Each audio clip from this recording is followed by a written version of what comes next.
Wow, we got a party here. Hello. As I said, Reno is bringing the party today. Yes, I decided not to make it alone. It will be hard for me to carry the whole thing for an hour. So I found the most interesting people around and brought them along. So let's let them introduce themselves. Who wants to Yeah, start? let's do around the room. That'd be awesome. So Saskia, You start, Rina. You start. I'll start. Okay, I'm the CEO of Radby. Radby is a solution partner, and we are also the vendor behind Jira Snapshots for Confluence. And I'm speaking today from Cambridge in the United Kingdom. Right. You want to hand the ball over? I think I have a ball somewhere here lying around that I can virtually throw to the next person. You're the other colleague from Radby. Go for it. Yeah, my name is Saskia. I'm also joining in today for Radby, where I took over the role of about 2 years ago now of communication lead. So everything reading and sounding cool is on my desk somehow. Whoever gave me that responsibility. But I'm joining in from France. So bonjour, bonsoir à tout le monde. I saw there was a lot of Spanish already going on, and let's make this an international party. Of course. That's the beauty. And I will throw the ball to Brenda. Hello, I'm Brenda Burrell. I am one of the former co-hosts of the Atlassian Ecosystem podcast. I am currently the head of knowledge management at Adaptivist, which is another ecosystem partner. I'm coming from the west coast of the USA. So we're up to 3 countries now, I believe. Represent. So Brenda, just asking, would you happen to want to be a producer for an Atlassian related podcast? We can talk after this. And or provide some guidance, coaching. And with that, I'll throw the ball to Ryan. Well, my name is Ryan Spilkin. I am also a former host of the Atlassian Ecosystem podcast and producer, but don't. Currently, I'm a senior internal communications and employee engagement manager at the Adaptivist Group, who you might know as the company that makes such products as ScriptRunner and Forms for Confluence, et cetera, but I digress. Anna, please. And I'm coming from the East Coast of America, so we're basically another country. Anna, ask me and Alex about that all the time. I mean, everything for me ends after Vegas. Oh, that's a nice badge, Rodney. We got to talk about that. Oh. So let me try to manage the hour here, because I know Alex and Rodney can take us to anywhere. So I want to be concrete. I have a plan. Wait, we need Anna still, right? Anna hasn't up yet. One more. Anna, you wanted to say something? Yes, I wanted to say, who am I? I forgot. I know you so good, so I forgot to that you did not have the ball. Take the ball. Yeah, okay, I'm having the ball. So my name is Anna, and I'm from AlphaSurf. AlphaSurf is Atlassian Marketplace partner, and we are majorly known by our BI connectors, Power BI connector for Jira, Tableau connector for Jira, and others. We also operate not only in the Atlassian ecosystem, but in others like ServiceNow, Monday.com, Zendesk. I'm not sure if this is very interesting for today, but it is. I mean, we're going to be talking about... It is. We're going to be talking about Atlassian and also non-Atlassian topics, but I think you neglected to mention that you are a soon-to-be Tempo employee. Yes, is that correct? I have been the chief strategy officer of AlphaSurf for the last 5 years since we started our app project. And as you already know, a few weeks ago we have joined Tempo Software.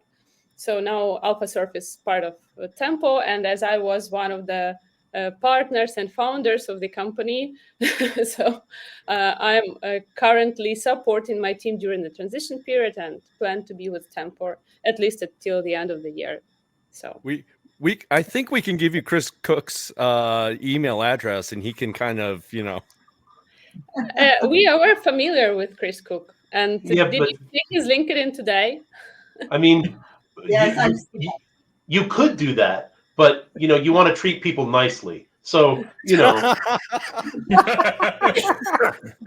I got love. I got nothing but love for Mr. Cook. I'm we I'm have joking, of nothing course.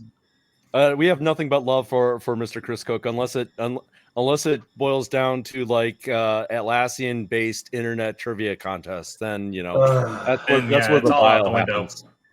Yeah. Yeah. As for Chris's team and the whole custom charts, we were fans of their funny marketing.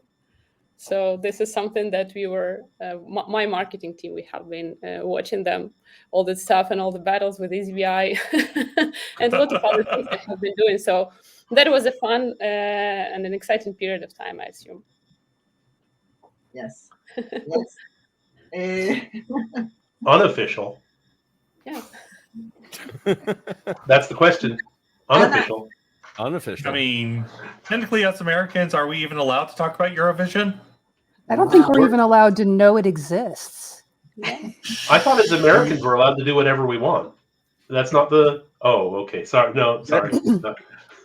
I mean, I think I think they broke the secret. I mean, especially with that that movie that had Will Ferrell in it on Netflix. So anything that has basis, that's basis for a Will Ferrell movie is fair game for us Americans. Yeah. I mean, yeah. Ish. There you go. Ish. Yeah. Ish. We're allowed to know it exists, but we can't look at it too much. We are allowed to have opinions, and I'm going to go ahead and say it, and this might be controversial. I don't want to get anybody in trouble. Finland was robbed. Okay. We welcome controversy here on the Jira Life, so bring it on. Last year, Finland was robbed. That, I'm very impressed, Ryan, that someone watches the Eurovision from the other side of the pond. My wife has not missed a Eurovision Song Contest since she was in college. Nice. Okay. The benefits of a good Is this VPN, I think. like the Europeans watch the Super Bowl and you watch our Eurovision? Is that the level we're talking about here? Yes, actually. The Eurovision's far more interesting than American football. I mean, I don't even watch the Super Bowl, and I'm American. Shame on you. No. A holiday for me. Look, it should be called hand egg. All right, I know. I'm coming with the hard opinions today. That is my dad's biggest pet peeve. He's like, "How in the world do you guys get away with calling a sport that you barely even use your feet in football?" I did learn that the word soccer actually comes from the British. The British gave us the word soccer, and we ran with it. We ran all the way home. Don't you mean all the way to the end zone? Do I? I don't know. Always the red zone. We took that all the way to home plate. And he comes in with the 3-pointer. We are really. I mean, isn't this called the Jira Life podcast? I think we've really strayed off course at this point. Just a little bit. That's This the must point be of your the first Jira Life episode. podcast. Thank you, Ryan, for bringing us back to to our path. Could we? Well, I don't want to say if we could warm up because it seems to be that some people are already very warm. Just let the audience know a little bit about us beyond the names and the titles. Can each one of the guests, including me, of course, give us 1 minute or 2 minutes about how they ended up part of the Atlassian ecosystem? And this time I'll actually let Anna start because she was last and almost forgotten previous time. Not to forget me this time, yeah? You allow me to start first. So my journey with Atlassian ecosystem was occasional. I started working with my partners from AlphaSurf before AlphaSurf's journey on Atlassian. because AlphaSurf has been doing for many, many years software development services as an outsourcing company. So basically, we were in the software development, but we're not part of any other ecosystems with the own apps. And then we had an app which was developed for one of the customers in the outsourcing project, and decided to, and the request was basically because there was no such a solution on the marketplace. And we decided, oh, let us try to see what's happening there. And after, this is how it all started. So after the first app, it was one of our 2FA applications, which were the first group released on the marketplace. They're still there, though they are only for on-premise Jira and other Atlassian products. So this is how it all started. For me, it was the first IT company. I don't have technical background. I'm fully a business person. And I have been doing many, many things, different things before, like logistics and project management and a lot of different stuff, not related to IT or product application development or whatever. So it was a good school for me for the last 5 years, and a very exciting journey. And honestly, Atlassian ecosystem is my passion and my favorite ones. As I told you, we have been working in different ecosystems, and they all are very different. And Atlassian is most friendly, most transparent, and most pleasant to be in. So that's all. Only in this ecosystem you can have such a nice bunch of people getting together to celebrate. Nowhere else.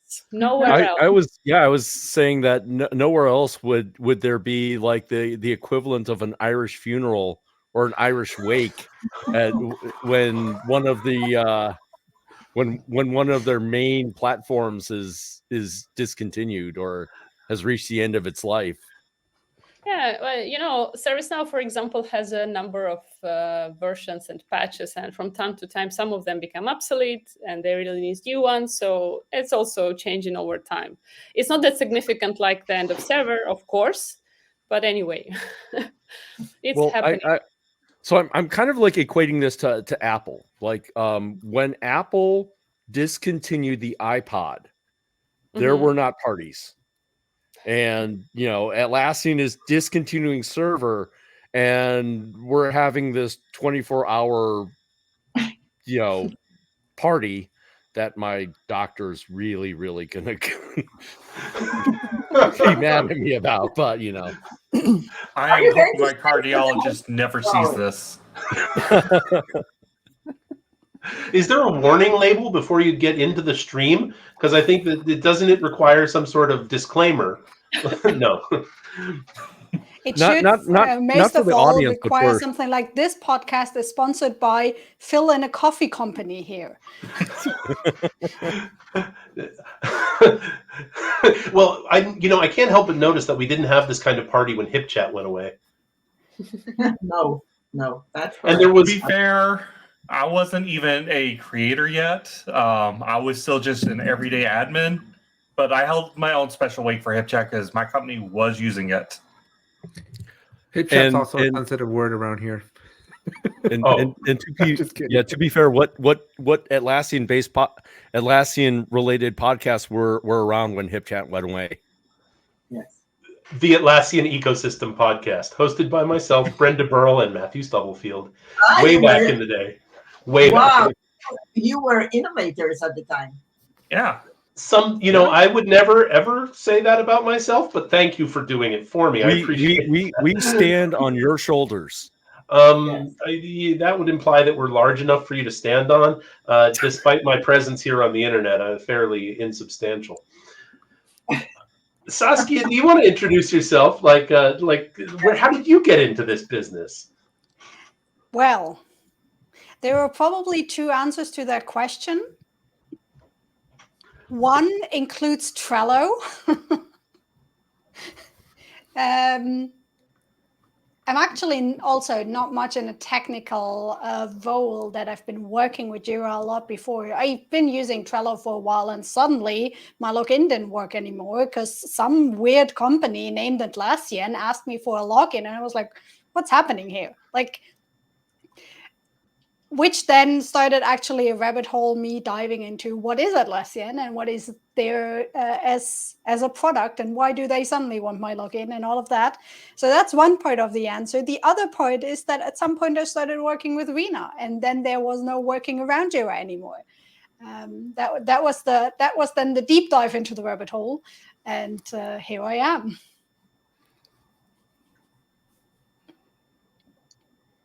Nice. Thanks, Saskia. Ryan, do you want to give us let us know how a person with so many guitars ended up here? Well, honestly, Rena, for those of you who know, it was a wrong turn at Albuquerque that brought me into the Atlassian ecosystem. Yes, I've used that joke a lot. So I was a technical trainer, and in 2015, which is, oh man, it was a long time ago, the Adaptivist needed some technical trainers. We were delivering training all over the world with one person doing most of it. So I came in as a trainer, and I was using the Atlassian tools in my previous life as a part of the training and documentation team at a university in the middle of America. And then, I was brought in on the good ship Adaptivist, and I have seen things. You know, like that speech in Blade Runner? I have seen things. If you've been around since 2015 in this ecosystem, you can stride past a whole lot of of changes and acquisitions and closures and openings and just people. I have been around this wonderful collection of people for this, and I've heard a word about the Atlassian ecosystem that I think is really wonderful, and I'd like to share it all with you before I pass it over to somebody else, and that is cooperation. Oh, right, and cooperation. Yep, cooperation. We might be like trying to strangle each other in one aspect of our business, while we're also pushing each other over a wall in the other, and that behavior shifts depending on the day and the involved parties. You know, because when Phil Fox shows up, everyone's trying to shove him over the wall. Anyway, love you, Phil. Much love, brother. Much love. Phil will be on later, and that's why I'm trying to set everyone's. I believe Phil is in the audience right now, so you know. Well, you know, I'm just trying to set everybody's expectations for his arrival. There's only so many, you know, there's only so much we can build up the hype for Phil's arrival. So it's been wonderful to see the changes and the growth and the maturity that has come around in these 9 years. I can't say I've picked up any of this maturity, but I've definitely appreciated observing it. Rena, tell us about how you got here. Oh, Phil.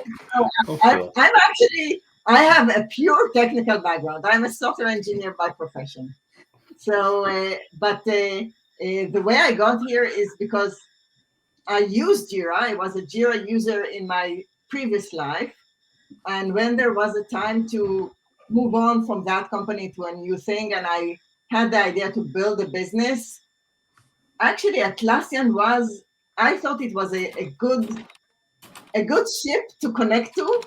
And sometimes I say I'm a small ant riding on a very big elephant. And I'm very happy that this elephant went miles and miles since I joined it. So every day I remember that meaning a lot of my success is really come down to the fact that I'm part of a big wave that really moves forward. And for that, I'm ever grateful, and I remember that. Another thing, meaning about the ecosystem, I totally get everything that you say about the ecosystem. I really like it. And what appeals to me is that it's so friendly. Let's say I'm a little bit older than most of the people here, and I'm not in the majority sex, and yet I always felt very warmly welcome and part of the team. So that is wonderful.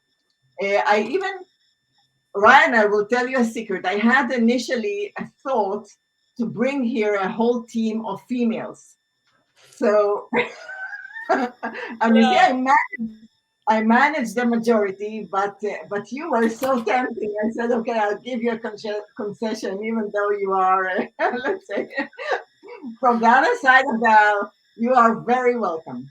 Well, thank you. And before Brenda goes, I just want to say, for the last several years at Adaptivist, I have been the only man on all women teams, and I've loved it. This is a wonderful thing about this ecosystem, is that we're not quite as bro down as some folks might, like there's still some broing down going on. Let's be honest. Yeah. Come on, guys. We got to be honest. However, some of us are making conscious strides, and I'm not making a stride joke, even though you could, whatever. It's a little less bro down. It's a little more inclusive. And it's pretty dang wonderful. And with that, I'm going to stop talking for a moment or two. Brenda? I have been working in the Atlassian ecosystem in some form or another since 2007. I also have a very technical background, software engineer by training. And at the same Midwestern University that Ryan referenced, I was part of the team that helped stand up Confluence and Jira for the university ecosystem of 20,000+ individuals. We were actually doing that to support a different software implementation project. And so my focus was on Confluence. And then we administered and ran the Confluence instance for the university for several years. I came to Adaptivist also in 2015 and have held a number of roles at this company. But have delivered training for Atlassian University.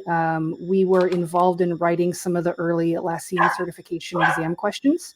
Ryan remembers. We'll never forget. To kind of promote a little bit later in the live stream, Joanna Thurman from the Atlassian certification team is going to be a guest at the 5 p.m. hour. So, you may want to jump back. Tune in then and kind of say hello while when she has the hot seat, so to speak. So yes, that's going to be a wonderful discussion. So I'm definitely going to put a plug in for that at 5 p.m. Pacific. So have been involved then in a lot of my time at Adaptivist has been involved in professional services for the Atlassian ecosystem. My consultants did a lot of optimizing, installing, migrating, all of that sort of thing. So I have seen some of how the sausage is made, I suppose you could say. And you're still here. I know, it's weird. So I actually want to say something about Adaptivist. Out of the whole ecosystem, Adaptivist is one of the friendliest solution partners. That I will give you. Yes, when I just considering to go to join the ecosystem and to establish a business on Atlassian, I had a call with Simon and Dan Hardiker. Dan is no longer in the ecosystem, but I will forever remember how he invited me to have dinner with him. He was in Belgium at the time, and I lived in Belgium, and we got together in a matter of hours, and that all felt so welcoming. So he is still a part of the decision. And and this brings us actually to our next topic, because it's not in vain that we have Anna here with her most recent story about acquisition. We wanted to talk a little bit M&A here, because M&A is actually something that happens so frequently. It's part of the vibe of this ecosystem. And Wait, what? And one of the first M&As that I remember is that Adaptivist bought ScriptRunner. You mentioned it, I think. I think it was one of the first ones, but maybe not the very first ones. But for me, it was one of the initial ones. So I said, what's better to bring on one side the person that is now experiencing this from the co-founder who has been having an exit, and on the other side, Brenda and Ryan, that has been, I'm sure that big part of your job is to help people on board and let's say, because Adaptavist has been acquiring quite a lot, and then how do you make this transition happen? So I will let you now take that. Maybe we'll start with Anna. Can you a little bit more about the experience? How was this let's say process for you? How do you experience it now? What's your impressions? What's your hopes? Well, it's a very it's a number of questions. Basically, well, currently we are in the very beginning of the process. So the deal has been closed just a couple of weeks ago, and nothing very significant started to happen. So we are in the very beginning. That's why I cannot tell you a lot from inside how it works. I can only say that what is good for us, for my team, for now, because we have a pretty big team at the moment of about 60 people.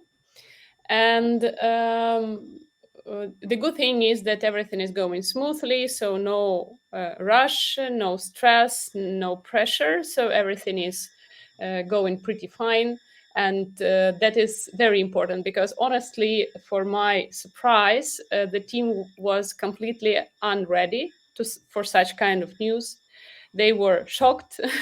And the first reaction of the whole team was like frustration. And it really took us significant efforts for me and for our CEO to support people, to have private chats, to explain, to answer the questions, those which we could answer, because we also didn't know everything, how the transition will go. And so we were also newcomers in this. From the founder's perspective, what we experienced is basically a lack of knowledge. So we didn't have any M&A or similar experience ever, neither from a founder part, nor from like a team member part who was experienced in M&A from inside. So it was a completely unknown story for us. And honestly, it was challenging because we didn't know even like the basic things about the financials, the calculations. So we had our own understanding how we run the business, how we calculate stuff and everything. But in the M&A's world, in the financial world, it all happens a little bit differently. And the challenge was that we had to find that out and to learn already on the way. So if my advice would be, and it's one of the lessons learned, so if you want to do such kind of a deal, if you plan to do it, you'd better get prepared in advance about all those metrics, all those evaluation stuff, about the financials of your company. So this is something you should better know in advance. That would just make your life easier during the negotiations, during all the communication and all that stuff. What else would I would like to mention? That we didn't have such proactive intentions to sell the company. We were just being reached out from various sites, from various companies, and this was the reason why we started to think about this. And when we were considering it, we are three partners. There were three of us who were owning the company and who had to take a decision where we go and what to do next.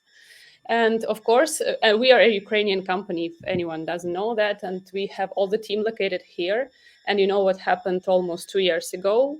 It was a life-changing experience in our lives. So a lot of things changed in the last year due to the war. Some of us moved, like personal circumstances changed. That's why we decided, okay, if we find a good way for us to join another company, we could consider that. And what we were basically looking at, of course, at the company itself, at the products and at the product strategy. So for us, it was very important to know that our products will continue to live, will continue to work, and the team will continue to work. So that was basically one of the points why we started to talk with Tempo, because they showed us their portfolio strategy, and we understood that it's a perfect fit. So these guys are really wanting us to be part of their product strategy, and it was fitting, I would say, perfectly. So I think in the nearest future, when they start to promote it, you will understand what I'm talking about. But basically, what their strategy was very aligned with our vision of the future of our products. That's why we decided that let's take a look and try. So what are the questions of yours I didn't answer, Rina?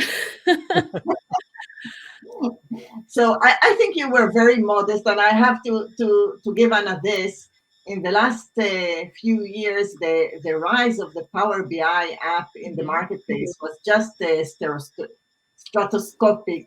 It has become such a popular solution. Yeah. And I think you broke a lot of records in terms of growth, numbers, etc. So Tempo, in my perspective, has made an excellent deal. Yes, it is an excellent deal. In my perception as a company owner and as a team member, it's a very good deal. So honestly, but I must say that we have always been very proud of us from inside. Like, we Yes. have very difficult conditions. We have all that stuff with war and everything. A lot of bad things happening on a daily basis, blackouts, etc. But we are doing such a great job. We are growing. Our products are well known. We gain some awards, etc., etc. And now, on the senior management meetings, when I see the results of other Tempo products, I understand that we are, oh my God, far away from big players. So, it depends where you look at. So when you look around on the years, you think, okay, we are great. So we are doing a great job. Our growth is significant, and that's pretty fine. But when you start to look on the higher level, so for those companies who are who have more, which have more results, then you start to say, okay, we still have a lot of room and a lot of things which we haven't been doing yet. So, and the good stuff for us is that we now have a big brother who can help us to. So they have already done a lot of things, and they have already passed a part of this way. So it would be easier for us to run quicker.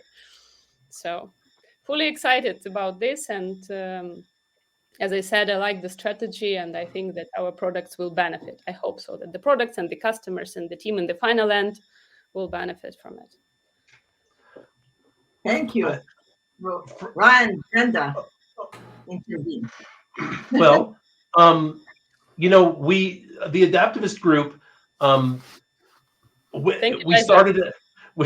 we started as Adaptivist and have become the Adaptivist group. And part of the reason for that is that the central business, and I got to give it up to our CEO Simon, who's pretty visionary when it comes to this stuff.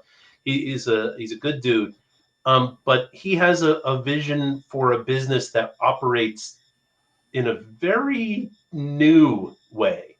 I don't know if anyone, and I'm not speaking for Simon, okay, when I say this, but we operate on sort of this composable business vibe, right? Where the idea is that businesses and the pieces within them and the people within them have there's some movement that can happen and such. And so we have acquired businesses from a pretty broad spectrum across the Atlassian ecosystem in both products and services offerings. And what happens to them afterwards is been sort of more Brenda and mine, our area, because we're really not involved with the M&A portion. You don't want to put me in front of a spreadsheet. It's the worst possible outcome for everyone. Can confirm. Yeah, for real. But we acquired the Ukrainian. We were in conversations with the Ukrainian company Rozdum in the months leading up to the invasion of Ukraine, and we still went ahead and completed the purchase afterwards. And getting to know those people and hearing their stories has just been tremendously impactful to me. I'm not, but it is a heck of a situation. That being said, it's the people that matter. It's the way that we interact. It's the pain points we try and resolve for customers. And for the Adaptivist group, we try and do that in a variety of shades.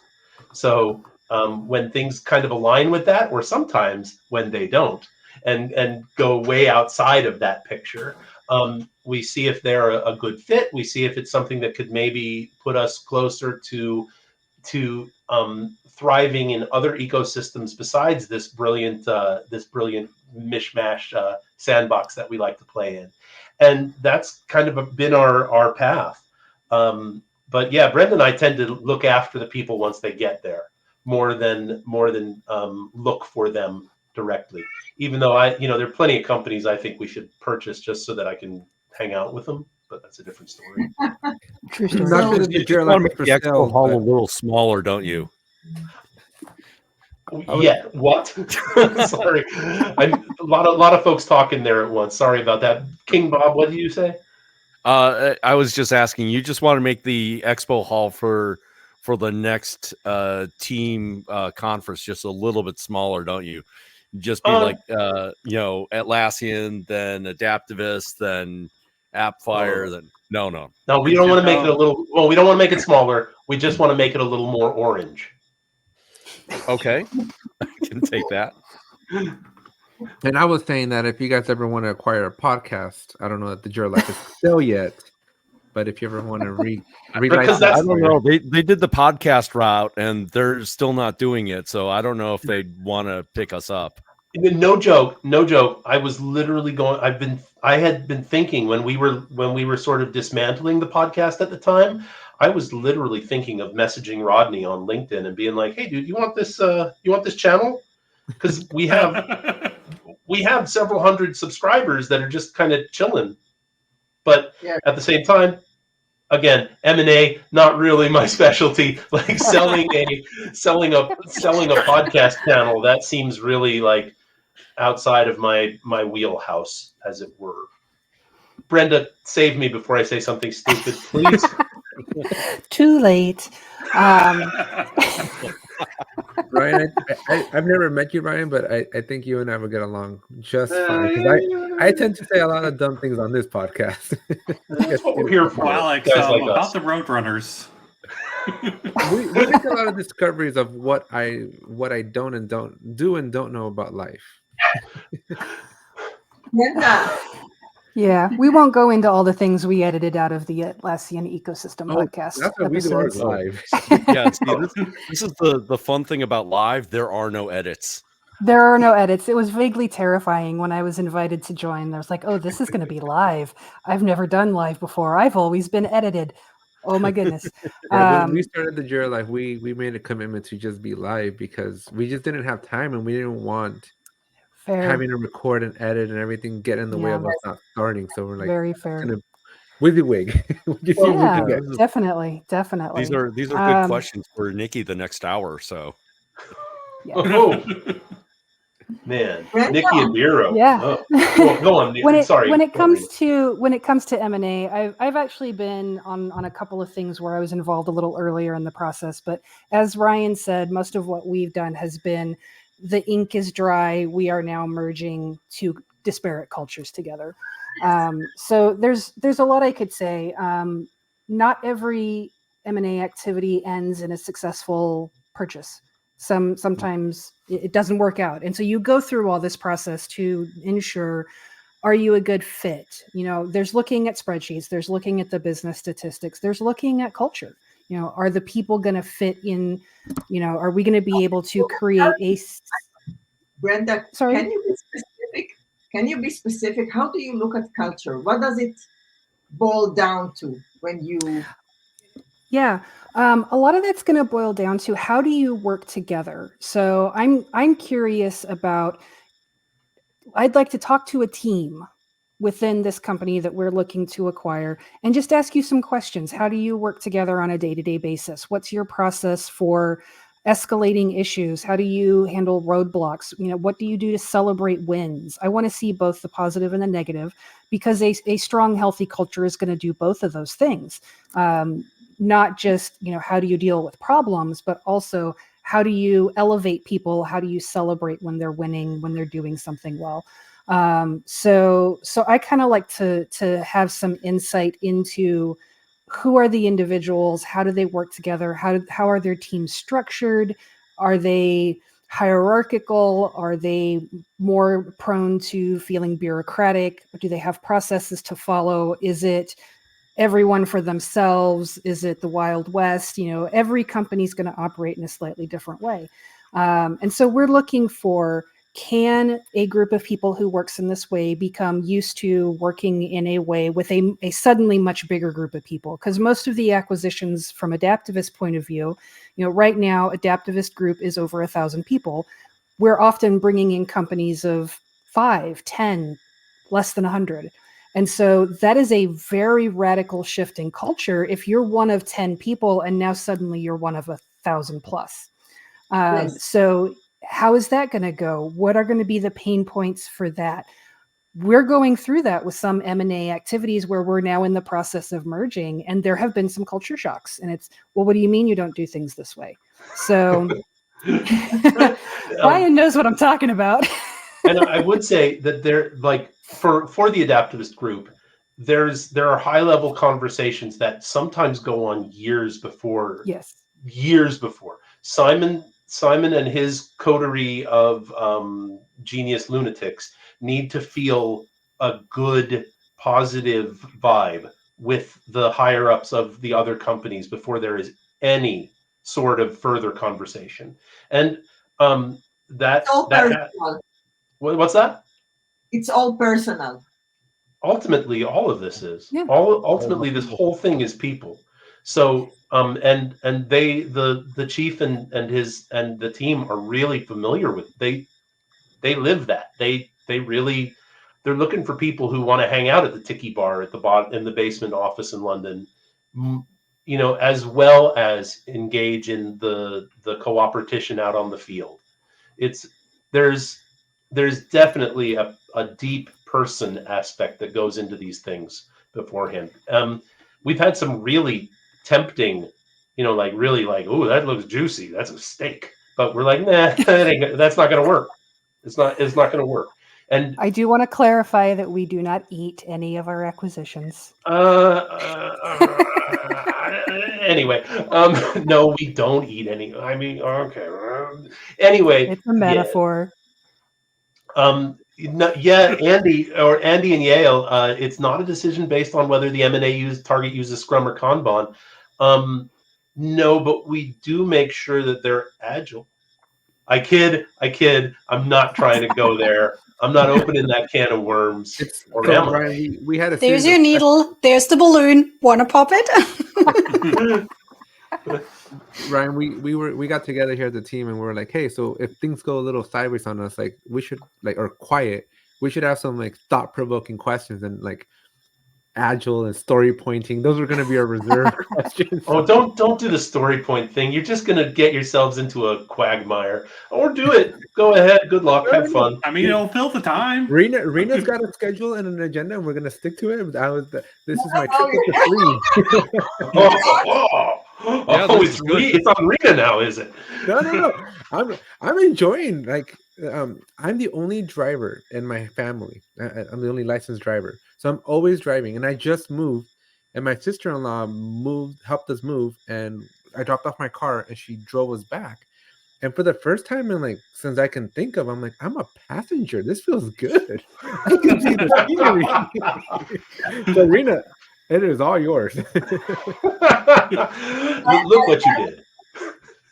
I want to ask Brenda and Ryan if you have some life advice that you want to share with Anna, which could maybe what to look out for, what are pitfalls she may want to avoid in her next few months.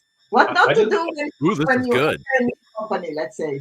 I just want to point out that she's the successful founder that is cashing out and not us, but yeah, I mean there's a list going on, right? There's Bureau, there's Chris Cook, and now more to share. Dude, it really is all about your people. That's my advice. And I know you didn't ask for that advice. Rena asked us to give you some advice, but there it is. Your people and the interactions between them matter more than anything else. And they are counting on some communication and some transparency and, you're you. being present for them and listening to them. And there it is. That's my 2 cents. And I need some change. I echo that. Communication is the most important thing you can do. The places where we have run into maybe some bumps in the road were where the communication wasn't what it needed to have been. And then that's a people thing, have your people talking to each other, make sure that people know who they're going to be working with, introduce people, make the introductions, talk about things to the best of your ability. There, in any M&A activity, and I think you're probably past this, but this is hush hush. We can't talk about it yet. Once you can talk about it so much, you think that you're driving people nuts, because that's the appropriate amount of communication in this sort of thing. Yeah, that's very valuable. Thank you. And this is something that I fully share. And I'm lucky to used to have the partners who share the same values. I just wanted to make a note to something that you talked previously about the culture. Yes, it's very important to merge with to be acquired and to merge with a company with something similar in terms of culture. And the question which you have been asked how to check, I think one of the stuff you can take a look at is the founders and the management, because basically the people, the entrepreneurs who start a company, Rina, I'm sure you know, they attract the same people as they are. So basically you start to collect the people who are more or less the same in terms of commitment, values, and something like that. So if there is a match between the management and the founders and the company acquiring, there is more potential that this will better fit in. And as for the people, yes, it was one of the very important points for us. So for us, it was completely unacceptable to sell the company and let people go whenever they want or can. So it was very important to find a partner who will pick up all the team and to keep the team working and to take care of them. And this was one of the points to discuss with Tempo before everything happened. So what will happen with the team? What are your plans? Please tell us honestly and transparently to communicate properly and to take a proper decision. And it was crucial for us to know that the company and the team will continue to work and to live with less stress that is possible in this situation. And of course, people is something that your company is basically it's people. Even if you have great products are nothing without the team behind. So that's definitely something that we share. And I'm very happy that 2 other partners of mine who were owning the company, we had the same approach. And honestly, we paid exit bonuses to all of the team members who were staying with us longer than 12 months to thank to the people for a great job done in the last 5 years, because we do have people who have been with us for many, many years and who transferred from outsourcing project to AlphaSurf project. And in the very beginning, when we didn't have any external investment. So we started a company at their own cost. And you can imagine that you just take off money out of your pockets to pay salaries when you begin and you have no sales on the marketplace. And we did have some people who were underestimated in the very beginning, just because we had no revenue to pay the full market salary.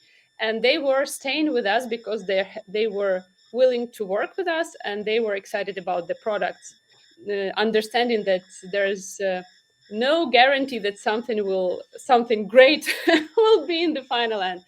So we decided to share with the team and to thank to all of the people, including those who were from the very beginning and those who joined later on. So yeah, people, I'm fully sure that people is the heart of the company. So nothing could have happened without a team. And for what it's worth, I've gotten to spend quite a bit of time with Mark Lorien, the CEO of Tempo, over the years. And I think the world of the guy. If you're going to have to get bought out, or not have to, but if you're going to enter into a business arrangement with, that's a good dude to be doing it with. Yeah, I'm also, excited about Mark. I don't know. We have an internal joke because one of our partners has been always the CEO of AlphaSurf. And I always joke, oh, you are my favorite CEO. And now I have joked, sorry, now I have another favorite CEO. So Martin won the competition. Oh, he's just. I have a question for you, because we've been talking a lot about the people that worked for you, that worked for AlphaServe. But I'm also very curious, what does that process do to you as a founder, as a member of, in that case, the board of AlphaServe? Like, from the moment you got the call, the first call, you said there were some talks and people approached you to say like, hey, we'd like to buy a company. So how was that process for you, and maybe also your teammates, your founder colleagues? For me, the issue is that you always treat such things too personally. So the position of the owner is very different. Even though I work for the company, I have two roles. I am the owner, and I have been the owner, and I am the person who works. So I have a position in the company and do my daily job here and not in any other place. And as an owner is always sensitive, because on one hand you say, wow, great, we have been working hard and now finally someone recognizes it. So you become notable and someone gets interested in what you do. So that means this is kind of recognition. So you have done a great job. Yeah, it's like, okay, fine, nice. Another aspect which was very sensitive and important is that the world still wanted to deal with Ukraine. It's because sometimes when you're Ukrainian, you can face different hardships. Like, for example, I was not able to open a bank account in any European bank just because I'm Ukrainian and I reside here. So just because of this. And I can make many examples, but that doesn't matter. I just wanted to say that to know that people still want your Ukrainian team and the people still want your Ukrainian products and people still want to invest here was much more important than even to know that your products are just great. And honestly, we are pretty in good connection with Rosdom, which Ryan mentioned before. And we have known their CEO and founder Andrei before in the very beginning of our Atlassian journey. We got acquainted with all the solution partners in Ukraine and all those great guys. We have been talking with him already after they joined the Adaptivist group, and we asked him about how it goes and its war, and he was very not excited, but he was very open to say that Adaptivist is fully on Ukrainian side, and they were fully supported, and they have done so many things, and they supported all Andrei's volunteer activities. Because this company was from Kharkiv, and Kharkiv suffers. It's a city that suffers very much still suffers on a daily basis. So that was a very sensitive and important point, because there were companies which were interested in the products. I will be honest, but when they learned that all the team is the major part of the team is in Ukraine, say, sorry, it's too risky for us, we would not go further. So knowing that there are still others who are ready to take those risks and the benefits was very, very important for us. I would say that there is an aspect of that existential element that went into our purchase of Rosdoom. We wanted to show that we believe in the tenets of. Yeah. Anyway, I'm not going to get too far into it, but we knew, and that was Ryan discussed. Doesn't do M&As, remember? What's that? Ryan doesn't do M&As. Right. Just after the fact. What a great story, then. What a great perspective. Thank you so much for sharing that. Yeah. Anna, I want to ask you a follow-up on what Saskia asked, because you related to the feeling of success and tap of the shoulder and that type. As an owner myself and a co-founder, how do you feel about losing control over your child? I'm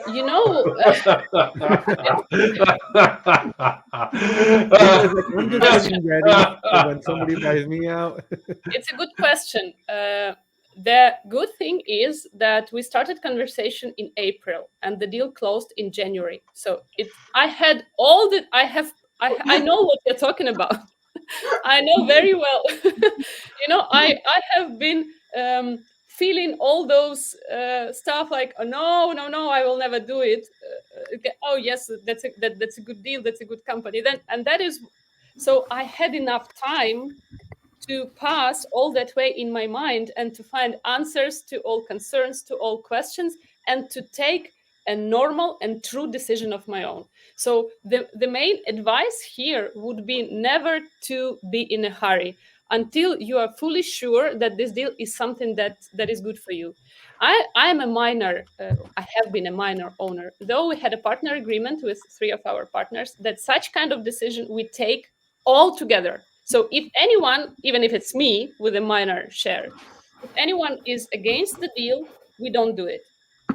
And that was, so I did have an opportunity to say, okay, stop, guys, let's stop, because this is something that I don't want to. And we had a lot of such periods in between April and January. And we had a lot of calls and talks, like, it was like psychological sessions for 3 of us, because we all 3 are very different in terms of situation, location, interests, strategy, life strategy, and that's it. So we did have a lot of sessions to be fully sure in the decision that we take.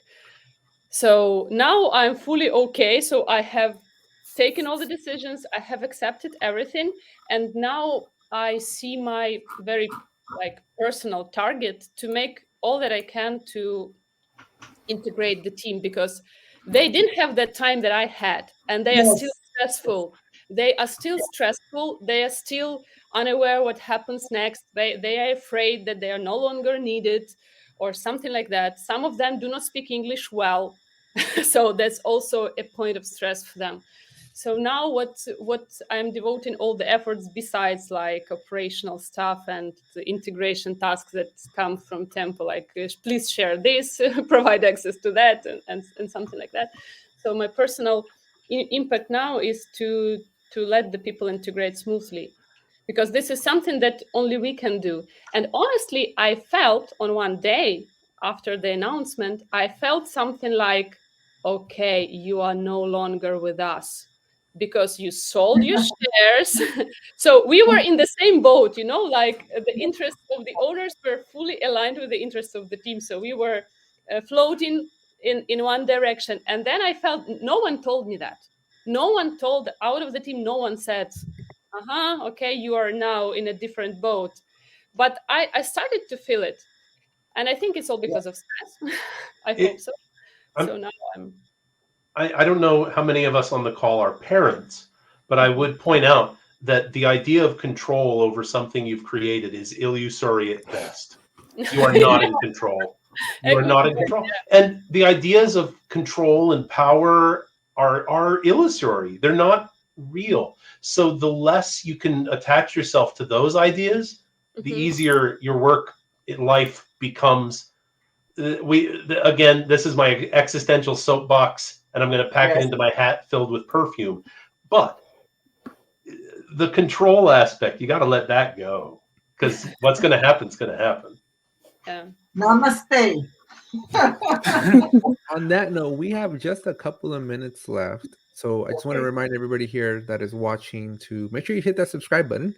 We're trying to get to 1,000 subscribers here before the end of the 24 hours. So if you haven't subscribed, now's a great time to subscribe.